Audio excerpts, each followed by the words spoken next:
My parents missed my honor ceremony and merged my 18th birthday into my brother's dinner because he had tantrums. So I moved out quietly and watched from a distance, as their perfect family routine fell apart without the one person holding it together. Hey Reddit! My honor ceremony got ignored, my birthday got hijacked, and my brother got everything he wanted.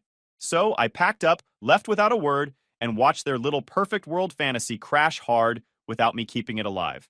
I'm Austin, 18, just graduated high school. People who know us think my family is fine, maybe a little busy, but normal. If you lived in my house for even a week, you'd see it's basically the Max show 24/7. Max is my younger brother, 16, and somehow every single decision in the house bends around him. I don't say that as a jealous older brother thing. It's just the way it's always been. Like last winter, Max forgot to study for a math quiz and bombed it. Next thing you know, Mom was emailing the teacher about his stress levels and baking cookies to thank her for understanding. The same week, I made honor roll for the third semester in a row. Mom posted on Facebook about how proud she was that Max had bounced back. My name never even came up. I don't think she realized she left me out until my grandma commented, "And Austin too, right?" So yeah, that's kind of the background. The night everything shifted, I had this small academic awards ceremony. Nothing huge, but it mattered to me. It was for good grades and volunteer hours, a local scholarship. 50 people in the gym, folding chairs, squeaky microphone, bad lighting. You get the idea. We all went, Mom, Dad, Max, and me. I wore a button-up I didn't want to wear because Mom said, "We need a nice picture." Max complained the whole drive about having to come at all. Things were fine until right before it started. Max asked Dad if he could have the car after the ceremony to go to some late-night hangout. Dad told him no, since he didn't even have his full license yet. That was it. Max crossed his arms and muttered, "You always take his side," meaning me, even though I hadn't said a word. Dad told him to knock it off. Max didn't. He got louder. People in the lobby turned their heads. Then Mom tried to calm him down, like always, using the soft voice that usually means, "We'll give you what you want if you just stop yelling." It didn't work this time. Max's voice shot up a notch, echoing off the gym lobby walls. "You never let me do anything. He gets everything." He pointed straight at me like I was the reason Dad wouldn't hand over the car keys. People in line turned to look. A couple near the doors stepped back like they didn't want to get in the middle of it. Dad's jaw tightened. "Not here, Max. We'll talk about it later." "No. You always say later. You never listen." Then he kicked the leg of one of the folding chairs near the door. It clattered on the tile floor, loud enough to make the whole line of parents and kids go quiet. Someone whispered, "Yikes." Mom grabbed his arm, trying to pull him to the side, but he jerked away, knocking her purse off her shoulder. Everything inside, keys, phone, receipts, spilled across the floor. She dropped to her knees to gather it all while Max kept going, hands flying everywhere, accusing everybody of favoritism, like he wasn't the one throwing a scene in front of half the school. Dad finally snapped. "That's it. Outside. Now." Max shouted something about how this family was a joke, then shoved through the doors so hard they slammed into the brick wall outside. Mom scrambled after him, still shoving stuff back into her bag. Dad followed, muttering apologies to the people staring. And just like that, I was standing alone in the gym doorway while the principal tapped the microphone and told everyone to take their seats. 10 minutes later, they called my name. I walked across the stage, shook hands, took the crooked photo some volunteer snapped. My family missed the whole thing. When they finally came back, Max was sulking like he was the victim. Mom gave me a quick smile and said, "We're proud of you, honey," like she was reading off a script. On the way out, my guidance counselor, Miss Patel, stopped me. She's one of the few adults at school who actually notices things. Always smells like peppermint tea. She saw the beat-up guitar case I carry around everywhere and asked, "You play?" "Trying to," I said. She handed me a flyer for the community center. "We do open mic nights twice a month. You should come by. Also, if you need help with the student aid or anything college-related, let me know. I've got office hours after school." I thanked her, stuck the flyer in the guitar case pocket. At home, Mom started talking about my birthday next weekend. Instead of asking what I wanted to do, she said, "We should combine it with Max's recovery dinner after his soccer tournament. 2 birds, 1 stone." I just nodded. "Keep it low-key, okay?" she added. "We don't want to set Max off again. My 18th birthday. Keep it low-key." The next day, I bought myself a $10 vanilla cake from the grocery store. Put it behind some leftovers in the fridge so Max wouldn't find it. Didn't matter. That evening, I came home from work and found Max and 2 of his friends eating it straight out of the box with forks. "Mom said it was fine," Max said with his mouth full. I didn't even argue. Just went upstairs and opened the Notes app on my phone. I started a list. Not a diary, just bullet points. Parents missed awards night because of Max's tantrum. Birthday merged into Max's dinner. Cake gone before I got a slice. I wasn't angry exactly. More like tired. It's not like this was the first time. Max had a science project meltdown once, and Mom canceled my weekend plans so we could all help him. Dad skipped my band performance because Max had a headache. Things like that pile up when nobody notices. Staring at the list, I realized I didn't even know what I wanted. A party? A thank you? Just someone to actually show up? I shut off my phone and stared at the ceiling for a while. Didn't feel like a big moment at the time, but looking back, that was the night I started counting things. A couple days after the awards night mess, I came home from school, and Mom was standing in the kitchen with my debit card in her hand. "We used your card for groceries," she said, like it was no big deal. It's the same teen account they set up for me when I was 14. Technically theirs too, but all the money in it was mine from my part-time job at the hardware store. I checked the balance on my phone. $40 gone. "Why didn't you use yours?" I asked. "Your dad's paycheck doesn't clear until Friday," she said. Like that explained it. I didn't argue, but that night I Googled how to take my name off the joint account. Turns out I couldn't. But since I'm 18 now, I could open my own. So the next day after school, I walked into the bank. The lady at the counter explained I could set up a solo account and even get a small secured credit card if I wanted to start building credit. "Secured?" I asked. "You put down your own money as collateral," she said. "Use it like a regular card. Pays off each month, builds your score." I had $300 saved, so I did it. Walked out with my own account and a $200 limit card coming in the mail. Felt weirdly grown up carrying paperwork with just my name on it. When I got home, Mom barely looked up from chopping vegetables. "You went to the bank?" "Yeah, my account now, just me." She just said, "Okay," like it didn't matter. It mattered to me, though. Next week, Miss Patel found me at lunch. "You turned in your FAFSA, right?" she asked. "Yeah, why?" "Because your mom didn't sign the parent section. Deadline's tomorrow." I stared at her. Mom swore she'd done it weeks ago. Ms. Patel pulled out her laptop right there in the cafeteria. Walked me through sending a reminder email. 10 minutes later, Mom texted back a thumbs up. "Done now," she wrote, like she hadn't nearly cost me a chance at financial aid. Before she left, Ms. Patel tapped the flyer sticking out of my binder. "Open mics this Friday. You should come." I told her I'd think about it, but honestly, my head was full of other stuff. That same night, I came upstairs after grabbing a sandwich and found Max sitting on my bed holding my phone. "What are you doing?" I asked. He didn't even look guilty. "Just checking if you had that game download." "You went through my phone?" He shrugged. "You have nothing to hide, right?" When I told Mom and Dad, Dad said, "He was just curious, Austin. Don't make it a big deal." So apparently my privacy was optional now. That was the night I started locking my door whenever I left.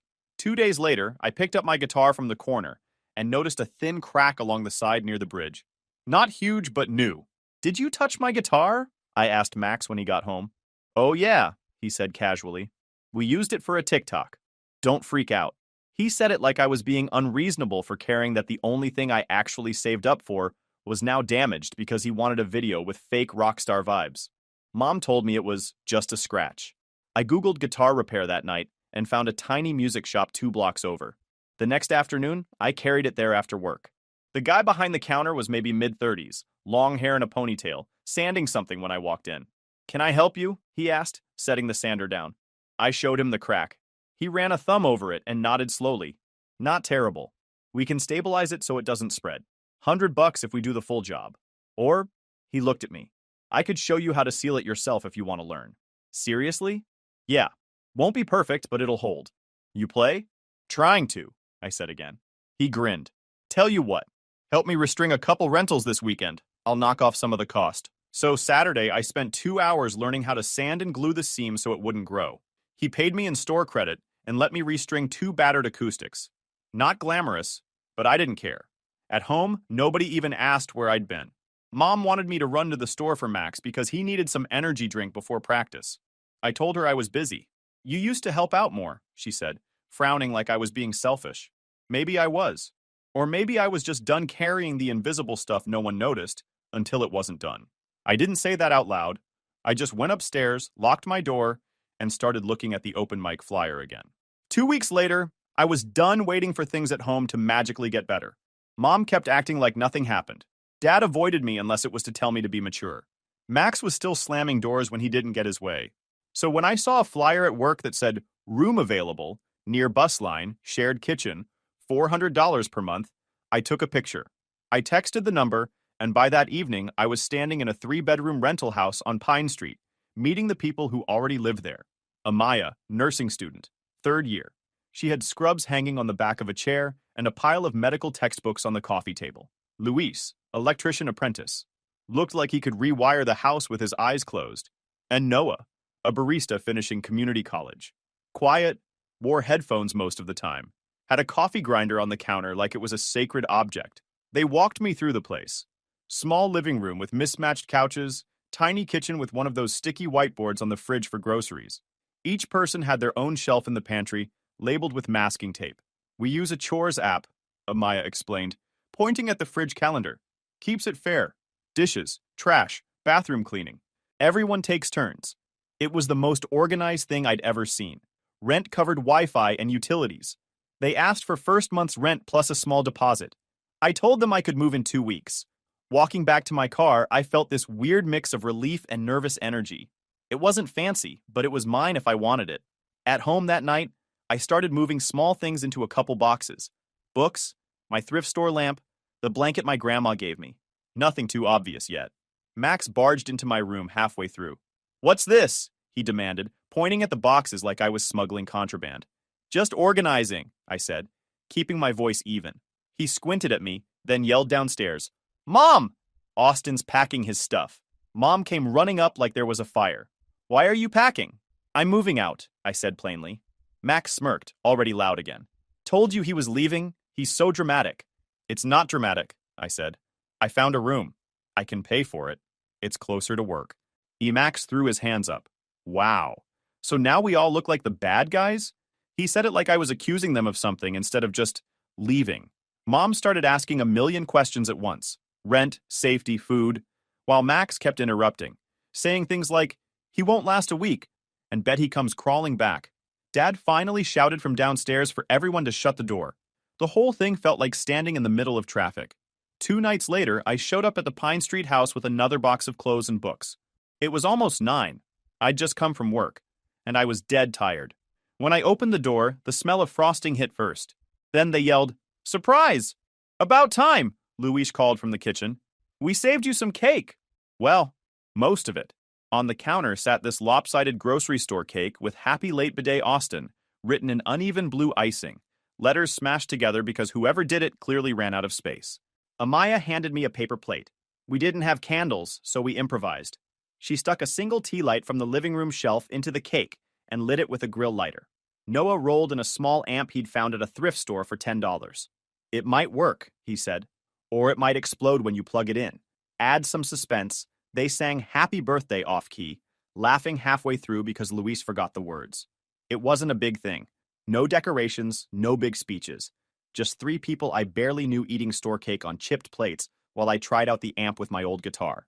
My hands shook so bad I botched the first song completely. Missed chords, squeaky strings, all of it.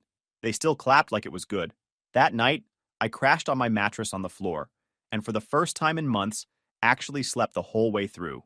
Back at my parents' place, things were tense. Max started complaining about literally everything. The Wi-Fi was slow. Nobody bought his favorite cereal. Mom asked me to pick him up from practice one night, and when I said I couldn't because I had work, Max acted like I just kicked his dog. He threw his cleats in the hallway, stormed into the kitchen, and started slamming cabinets so hard one of the hinges snapped. "Why is everything my problem?" he yelled, while Mom scrambled to calm him down, picking up a box of cereal he'd knocked over. I just grabbed my jacket and left. Over the next week, I moved boxes bit by bit. My clothes, my guitar, my school folders. Every time Max noticed, he tried to start something. "What, leaving already? You think you're better than us? Don't expect to come crawling back when you realize you can't do laundry." One night, he stood in the doorway yelling about how I was abandoning the family. While Mom tried to make him stop shouting, Dad told everyone to shut up, and the dog barked nonstop. I carried my desk lamp right past all of it without saying a word. By the end of the week, almost everything I owned was at the Pine Street house. I wrote a note from my parents. Not angry, just clear. It said I was moving out Saturday morning, The internet account was in my name, so it would end Sunday night, and they'd need to transfer it if they wanted to keep it. I left it on my desk where they couldn't miss it. On Saturday, I woke up before the sun even came up. The house was dead quiet, just the fridge humming downstairs. Max was still asleep, probably snoring like he always did after late-night gaming. I'd packed everything the night before: clothes in duffel bags, guitar in its case, thrift lamp wrapped in a towel so it wouldn't break. My room looked empty, except for the mattress I was leaving behind. I unplugged my Wi-Fi modem/router and canceled the service. The account was in my name, so the internet would stop on Sunday night. Downstairs by the door, we kept a little ceramic bowl for spare keys. I took mine off the ring, set it there, and grabbed my backpack. The letter I wrote last night sat on my desk upstairs. It explained everything: where I was, why I left, how they'd need to set up the internet in their own name before Sunday night. No yelling, no slammed doors, just leaving. I carried the last box out to my car, packed it in next to the others, and drove away while the sky was still gray. The Pine Street house was half awake when I got there. Noah was already grinding coffee beans. Luis was heading out the door for work.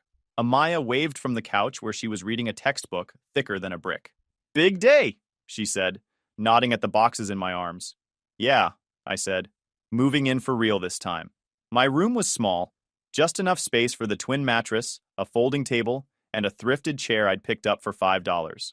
I set up my lamp, stacked my books in a milk crate I'd found behind the hardware store, leaned my guitar in the corner. It didn't look like much, but it was mine. Around lunch, my phone started buzzing nonstop. First Mom, "Where are you?" Then Dad, "Austin, call us now." Finally Max, "Dude, Mom's freaking out, Lowell, what did you do?" I texted back, "Read the note on my desk." Then I put my phone on silent and went to help Noah carry in groceries.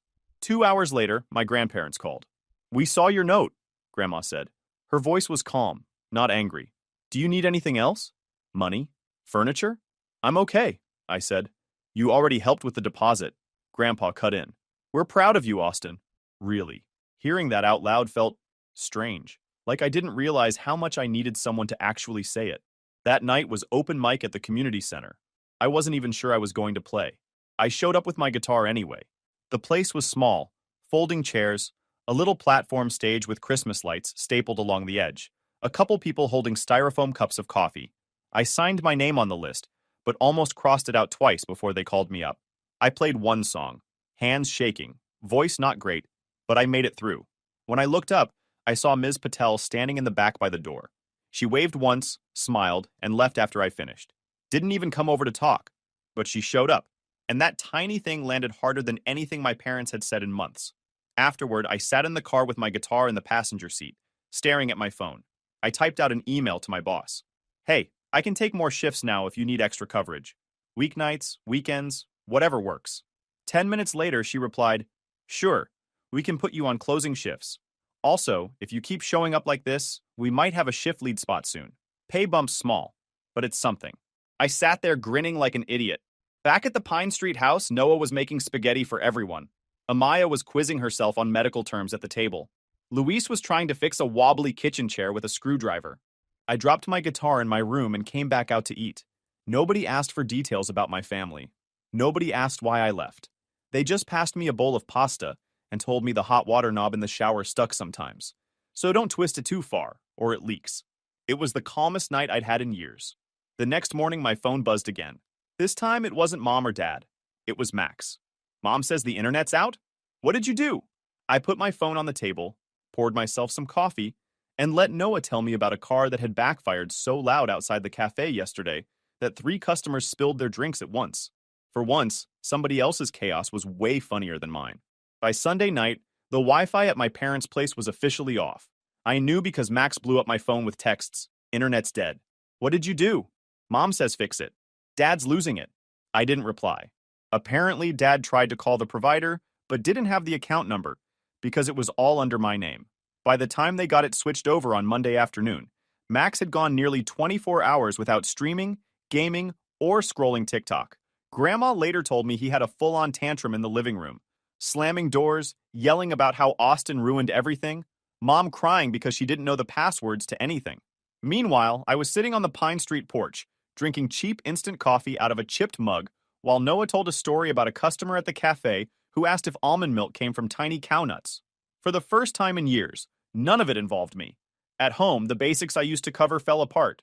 3 milks, no bread, snack budget blown, nothing for dinner, dad snapped, Max snapped back, mom refereed. It sounded like pure chaos, and I wasn't there to hear it in person. At the Pine Street house, things felt like the opposite of chaos. Louise showed me how to fix the dripping kitchen faucet one afternoon. We turned off the water, swapped out a washer, tightened everything back. Took maybe 20 minutes. Now you know, he said, tossing me the wrench. I didn't realize how satisfying it would feel to fix something that stayed fixed. I kept busy with my own stuff. Amaya proofread my scholarship essays at the dining table one night, while Noah practiced latte art with a $5 thrift store milk frother. You're underselling yourself, Amaya said, scribbling notes in the margin. Talk more about the volunteer hours. By Thursday, I'd submitted 3 applications. I didn't even tell my parents. Saturday morning, the luthier at the music shop handed me a small envelope after I restrung 2 rental guitars. $30, he said. I can give you a couple hours every weekend if you want. It wasn't much, but it was the first money I'd earned that didn't immediately get swallowed by the household drama back home. I put it straight into my new bank account. The big thing happened later that night. I was eating leftover spaghetti with Noah when my phone buzzed. It was Grandma. Your dad slipped on the porch steps, she said. Broke his wrist. I sat there blinking. What? He was taking out the trash. Your mom forgot it was pickup day again. He tried to rush it out when he heard the truck coming. Missed a step. Fell hard. He was fine overall. Just a cast and some bruises. But apparently the argument afterward shook the whole house. Mom blamed herself for forgetting. Dad blamed Max for leaving the cans half full of rainwater, so they were heavier. Max yelled that none of this would have happened if I was still there, doing everything like before. Grandma said it was the worst fight she'd seen in years. And I wasn't even there. I still got texts from Max sometimes. Dad says you don't care he's hurt. Mom cried again today. Everything's falling apart here. I didn't know what to say. I wasn't happy Dad got hurt, but I also wasn't going to rush back and pretend like it was my job to hold everything together. Sunday night, I sat on the porch steps at Pine Street while music from Noah's speaker drifted through the open window. The house back on Maple Street was apparently in chaos, but for once, none of it was on me. Mom texted me on a Wednesday afternoon. Can we meet somewhere to talk? Neutral place. Diner, maybe? I almost said no, but curiosity won. We met that evening at Miller's Diner, the one near the bus station with the sticky booths and the smell of burnt coffee that never goes away. She was already there when I walked in, sitting at a corner table with 2 waters and a plate of untouched fries between them. Austin, she said like it was a question. Mom. I sat down. For a second, neither of us spoke, just the clatter of dishes and some guy laughing 2 booths over. She started. We thought you were fine because you were quiet. You didn't complain. We didn't realize you were this unhappy. I nodded slowly. Yeah, that's the problem. Her eyebrows pulled together.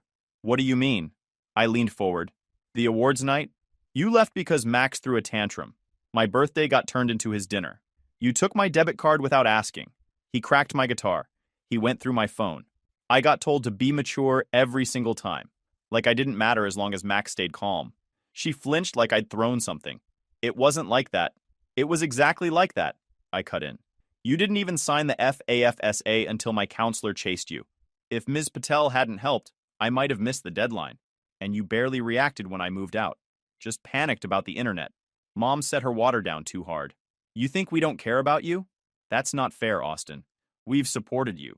You didn't show up, I snapped. You didn't come back in for the award. You didn't reschedule my birthday. You didn't say anything when Max ate the cake I bought myself.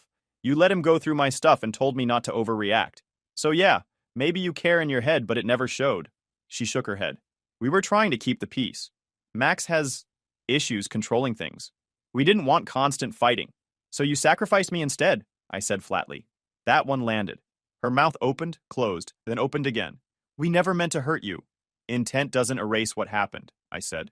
For a minute, we just stared at each other, while the waitress topped off our waters like we weren't in the middle of tearing down 15 years of family patterns in a booth sticky with syrup.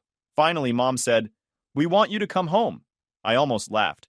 No, you can visit my place if you want, but I'm not moving back. Her face fell. We just thought this was temporary. It's not, I said. I'm doing better now. You can come see it yourself, but I'm not going back to how it was. She pushed the fries toward me like a peace offering. I didn't take them. When we left, she hugged me in the parking lot. It felt awkward, like hugging someone after a fight where nothing's fixed yet. An hour later, Dad called. I heard you talk to your mother, he said. Yeah. Long pause. Then, we should have celebrated your birthday. We should have stayed for your award. The be the mature one thing. Maybe we leaned on that too much. It sounded like the words scraped coming out, like he hadn't practiced apologies much. Yeah, I said again. Another pause. We're sorry, son. That one surprised me. Okay, I said quietly. A year rolled by in inches.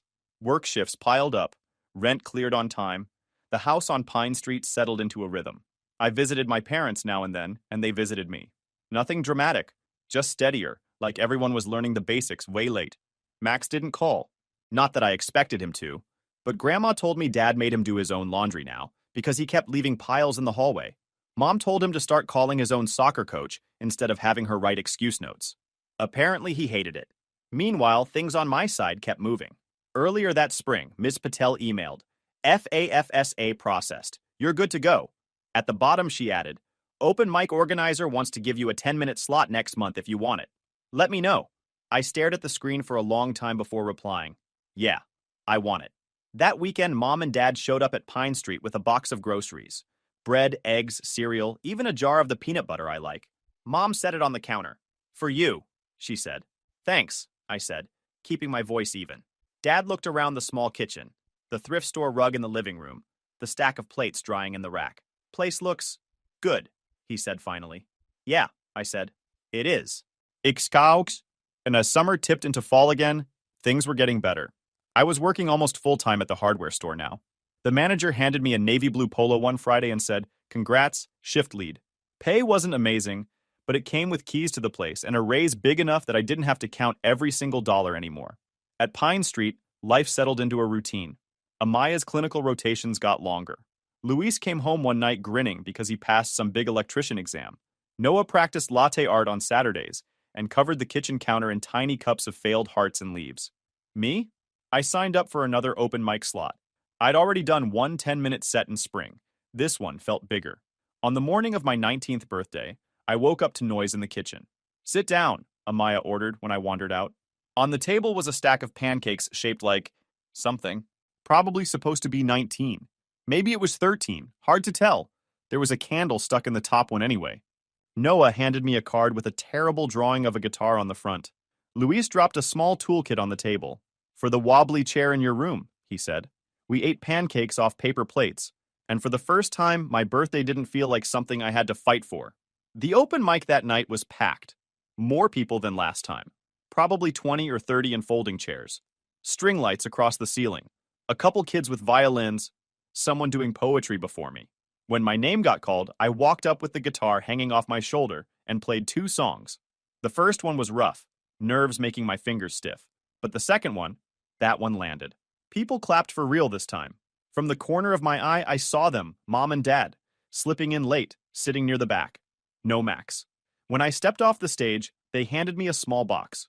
Inside was a voucher for a full professional setup at the same luthier shop where I'd fixed the crack months ago. We're trying to do better, Mom said quietly. Thanks, I said, and meant it. The next day, I was grabbing the last of my stuff from my parents' garage. A few books, some old posters, a couple boxes I'd left in their garage all year, when Max came out. Same entitled smirk, same swagger like the world still owed him something. So, he said, arms crossed, you done playing house with your little roommates? I tossed a box in the trunk. You done crying because the Wi-Fi bill isn't in my name anymore? His smirk slipped for half a second. Funny. You think you're better than us now? I shut the trunk and leaned on it casually. Yes, Max. I've always been better. You just finally noticed. His face went red. You left everyone hanging. Dad got hurt. Mom's stressed. Everything's a mess. Yeah, I said, cutting him off.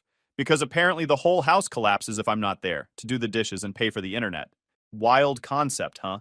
People having to handle their own lives. He opened his mouth, but I kept going, calm and steady. Here's the thing, Max. You're 17. At some point, you either learn to stand on your own, or you keep blaming everyone else when you fall on your face. Your choice. But I'm done carrying you. He glared like he wanted to come back with something, but nothing came out. Just stood there while I slid into my car. Enjoy buying your own energy drinks, I said, starting the engine. Oh, and tell Mom I changed the Netflix password.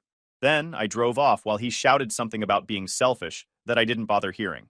That night, I stopped at the late-night grocery on the way home. Picked up pasta, sauce, and a bag of frozen vegetables. Cheap but decent. At Pine Street, the others were watching some cooking show on the tiny TV balanced on a crate. I hung the voucher from my parents on a pushpin above my desk. Sent Ms. Patel a thank you email. Texted Grandma a picture of the lopsided pancake stack from the morning. Then I sat on my floor with my back against the bed, guitar in my lap. The repaired crack line was still visible if you looked closely, but it held. I played for a while.